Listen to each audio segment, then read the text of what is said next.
Hello friends, super magic રસોઈમાં મિત્રો હું આપનું સ્વાગત કરું છું। આજે હું લગ્ન પ્રસંગમાં બનતું જે વાલનું શાક હોય છે ને એ શાકની રેસીપી તમારી સાથે શેર કરું છું।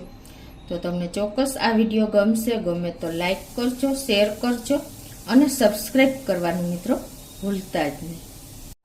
તો મિત્રો હવે જો આ વાલ મેં અત્યારે 1 કપ એટલે કે વજનમાં 200 ગ્રામ છે, અડધી ટીસ્પૂન જેવો અજમો છે, 1 ચમચી જેવી આદુ મરચાંની પેસ્ટ છે અને ખડા મસાલામાં આપણે 2 તમાલપત્ર, 1 મરચું, 1 ચક્રી ફૂલ, 1 તજનો ટુકડો અને 2 લવિંગ લીધા છે। અને આપણે આ આંબલી 1 ચમચી અને 2 ચમચી ગોળને મેં ઉકાળીને આ રીતે પેસ્ટ કરી લીધી છે। અને ધાણા ભાજી છે, લીમડો છે, રૂટીન મસાલા છે અને મીઠું છે, તેલ છે। તો બનાવવાનું ચાલુ કરીએ। તો મિત્રો આપણે વિચારીએ છીએ કે વરામાં, લગ્ન પ્રસંગમાં કે જમણવારમાં જે વાલના શાકનો સ્વાદ આવે છે ને એ સ્વાદ ઘરે કેમ નથી આવતો। તો આજે હું તમને ચોક્કસ એ જ સ્વાદનું તમને શાક રેસીપી શેર કરું છું, તો તમે એન્ડ સુધી જોડાયેલા રહેજો। તો મિત્રો હવે જો આ વાલ મેં અત્યારે 1 કપ એટલે કે વજનમાં 200 ગ્રામ છે, એને મેં ઓવરનાઇટ એટલે કે 7 થી 8 કલાક ગરમ પાણીમાં 2 પિંચ સોડા એટલે કે કુકિંગ સોડા નાખી અને પલાળી દીધા છે। અત્યારે જો આપણા વાલ એકદમ સરસ પલળી ગયા છે, જો 2 કટકા થઈ જાય છે। તો આ રીતે તમે જો પલાળવામાં જ 2 પિંચ સોડા નાખી દેશો ને તો એકદમ સરસ તમારા વાલ પલળી જશે। પણ ઘણા લોકો શું કરે છે કે આપણે જ્યારે કુકરમાં બાફવા મૂકી છે ને ત્યારે સોડા નાખે છે, ત્યારે તમે સોડા એડ કરશો ને તો આ તમારા શાક કઠોળ, કોઈ પણ કઠોળ હશે એ વધારે બફાઈ જશે।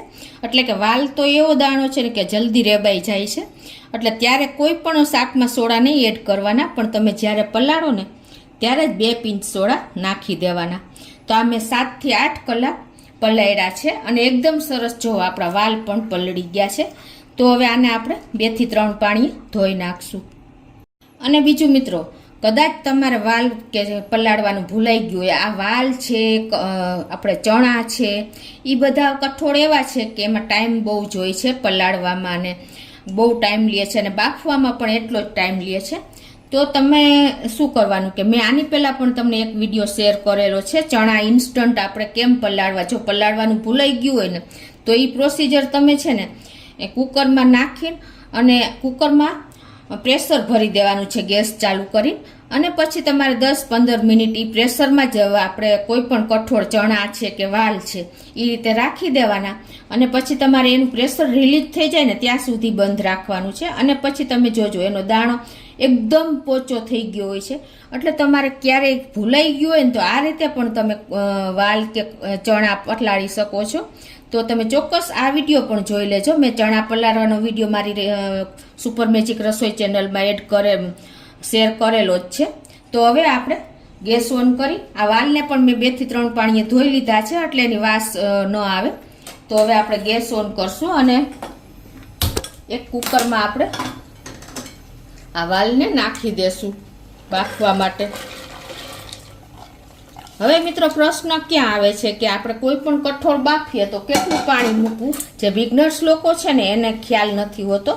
તો તમારે શું કરવાનું કે અત્યારે 200 ગ્રામ વાલ છે ને તો અત્યારે હું 1.5 ગ્લાસ એટલે કે 200 ml નો ગ્લાસ છે એટલું પાણી નાખું છું, અને અંદાજે આપણે 1 ઇંચ જેટલું પાણી વાલથી ઉપર આવે ને આપણે કઠોળથી ઉપર એટલું પાણી એડ કરવાનું છે। જો આ 1.5 ગ્લાસ મેં પાણી એડ કર્યું છે, અને અત્યારે આપણે આ 1 વેઢો એટલે કે 1 ઇંચ જેટલું પાણી ઉપર રાખવાનું છે। અને હવે આપણે આપણા વાલ ફીકા ન લાગે ને એટલા માટે આપણે એમાં મીઠું એડ કરી દઈશું। અત્યારે આપણે અડધી ટીસ્પૂન જેવું મીઠું નાખી દઈએ છીએ, અને મીઠું નાખ્યા પછી આપણે 2 ચમચી જેવું તેલ નાખી દેવાનું, એટલે આપણે ક્યારેય વાલનું પાણી બહાર નહીં આવે। આ ઉભરા આપણે કૂક કરશું ને ત્યારે ઢાંકણું આપણું બગડશે નહીં અને ઉભરાશે પણ નહીં।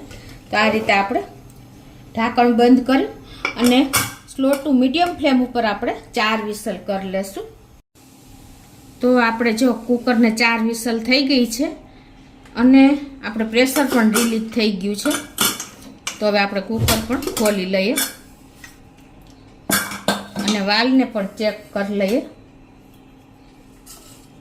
જો મિત્રો આપણે એકદમ સરસ વાલ બફાઈ ગયા છે. જો આવી રીતે પ્રેસ કરીને તો માવો થઈ જાય છે. આ રીતના આપણે વાલ બફાવા જોઈએ મિત્રો. જો ઘણી વખત શું થાય છે કે હાર્ડ પાણી હોય છે ને તો વાલ નથી બફાતા, અને જૂના વાલ હોય છે ને તો પણ ઘણી વખત નથી બફાતા. તો તમારે શું કરવાનું, 2 સીટી એકાદી સીટી વધારે કરી લેવાની, એટલે સરસ વાલ બફાઈ જશે. હવે આ પાણીને આપણે લઈ લેશું, કેમ કે આ પાણીનો આપણે ઉપયોગ કરવાનો છે. આ પાણીને આપણે સાઈડ ઉપર રાખી દેશું અને હવે આપણે ગેસ આવશું. તો ગેસને ચાલુ કરીને આપણે એમાં 4 ટેબલ સ્પૂન જેવું તેલ મૂકી દેશું મિત્રો. આ જે વરામાં પ્રસંગમાં નાતના જમણવારમાં જે શાક બને છે ને એવું જ આજે આપણે શાક બનશું, એટલે તરત થોડુંક આપણે ચડિયાતું તેલ મૂકશું. અને જો તમને થોડું મૂકવું હોય તો પણ મૂકી શકો છો. તેલ પણ ગરમ થઈ ગયું છે. અડધી ટીસ્પૂન રાઈ નાખી દેશું અને આપણે અડધી ટીસ્પૂન જેવો અજમો લીધો છે એ નાખી દેશું. અજમાના હિસાબે આપણે કઠોળ વાયુ કરનાર હોય છે, એટલે આપણને કઠોળ પચવામાં સહેલું પડશે. અને હવે એમાં આપણે ખડા મસાલા કરી દઈશું. આપણે અજમો અને રાઈ બંને ક્રોકલ થઈ ગયા છે.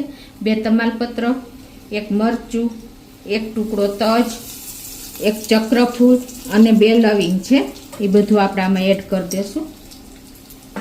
અને હવે પિંચ જેટલી આપણે હિંગ નાખી દઈશું અને 1 લીમડાની ડાળી મૂકી દઈશું.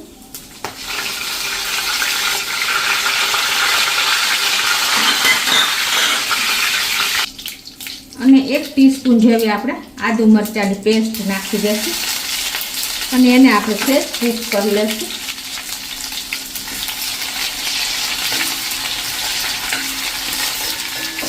આદુ મરચાંની પેસ્ટ પણ ક્રોકલ થઈ ગઈ છે.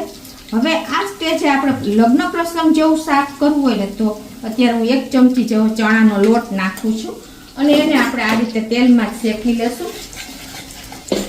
એટલે સરસ આપણું પ્રસંગમાં જે શાક હોય ને એવું જ શાક બનશે. અને હવે એમાં આપણે બધા મસાલા કરી લઈશું. જો આપણો લોટ પણ સરસ શેકાઈ ગયો છે. અને અડધી ટીસ્પૂન જેવી આપણે હળદર નાખી દઈશું.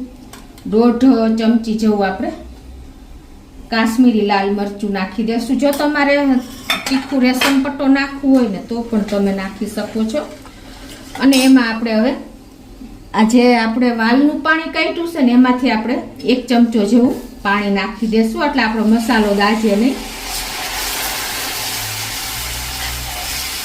મિત્રો અત્યારે એટલી સરસ સ્મેલ આવે છે ને કે આપણો વઘાર જુઓ કેટલો સરસ આમ લાગે છે. લૂકમાં અને ટેસ્ટમાં તો વાત જ ન પૂછો, એવી સ્મેલ આવે છે. હજી 1 ચમચો જેવું આપણે નાખી દઈશું.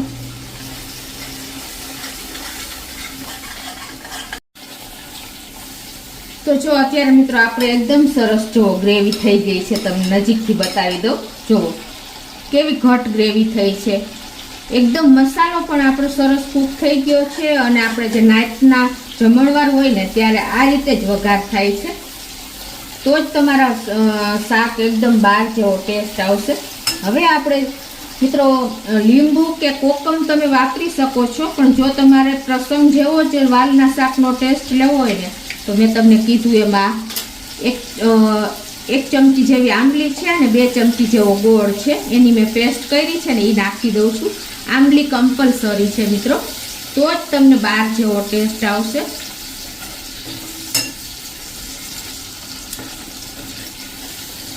અને આપણે અત્યારે હજી મીઠું નથી નાખતા, કેમ કે આપણે વાલ બાફવાનું પાણી જે કાઢ્યું છે ને એમાં મીઠું નાખ્યું હતું બાફવામાં, એટલે અત્યારે લાસ્ટમાં આપણે ચેક કરીને નાખશું. અને હવે જે આપણે થોડુંક પાણી આ વાલનું બાફેલું કાઢ્યું છે ને એ નાખી દેશું.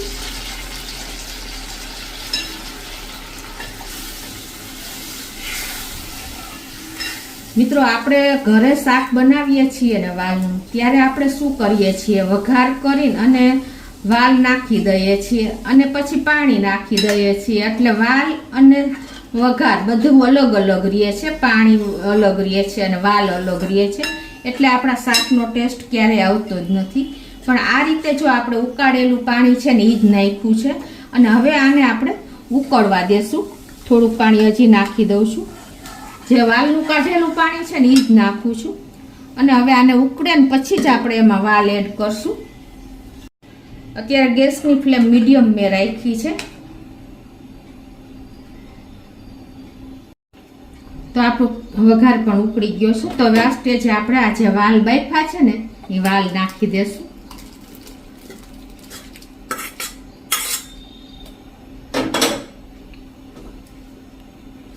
અને હવે એને આપણે આ રીતે હળવા હાથે મિક્સ કરી લેશું. જો વધારે આપણે ફેંચશું તો વધારે વાલ બફાઈ ગયા હોય ને તો તૂટી જાય છે. એટલે આ રીતે તમારે હળવા હાથે એને મિક્સ કરી લેવાના છે.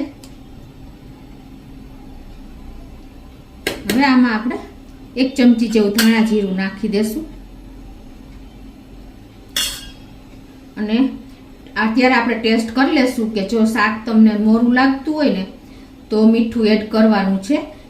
જો કે આપણે મીઠાવાળું જ પાણી નાખ્યું છે પણ તોય તમારે ટેસ્ટ કરી લેવાનો.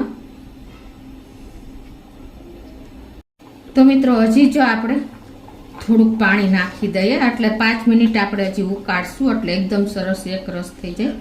તો અત્યારે હું 2-3 ટેબલ સ્પૂન જેવું પાણી નાખી દઉં છું.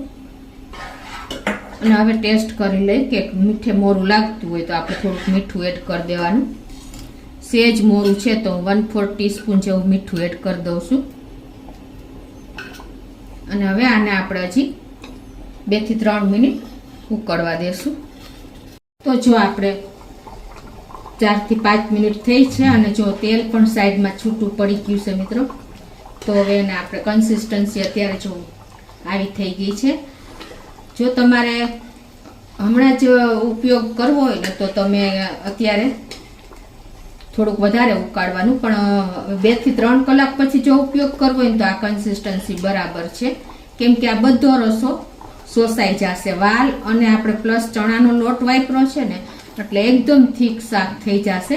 તો હવે મારે 2 થી 3 કલાક પછી ઉપયોગ કરવાનો છે. તો અત્યારે આ પરફેક્ટ કન્સિસ્ટન્સી આવી ગઈ છે. તો હું ગેસ બંધ કરી દઉં છું. કેમ કે 2 થી 3 કલાક થશે ને તો એકદમ થીક થઈ જશે. તો જુઓ મિત્રો આપણે અત્યારે એટલી સ્મેલ આવી રહી છે. અને મિત્રો બીજું કે આમાં તમારે જો પ્રસંગ અને વરા જેવું શાક વાલનું બનાવવું હોય ને તો મેં તમને કીધું એમ ગોળનો અને આંબલીનો કમ્પલસરી ઉપયોગ કરવાનો છે. સાકર કે ખાંડ કાંઈ નથી વાપરવાનું. ગોળનો ટેસ્ટ આમાં સરસ બાર જેવો જ આવશે આ શાકમાં નાખશો ને તો હવે આપણું શાક એકદમ પરફેક્ટ રેડી છે. તો સર્વ કરી દઈએ. તો હવે સર્વ કરતા પહેલા આપણે થોડી એવી ધાણા ભાજી પણ નાખી દઈએ અને હવે આપણે સર્વ કરી દઈએ.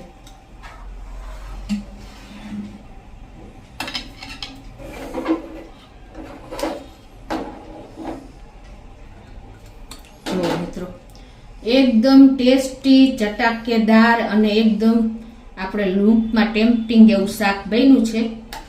તો તમે ચોક્કસ એક વખત આ રીતે ટ્રાય કરજો.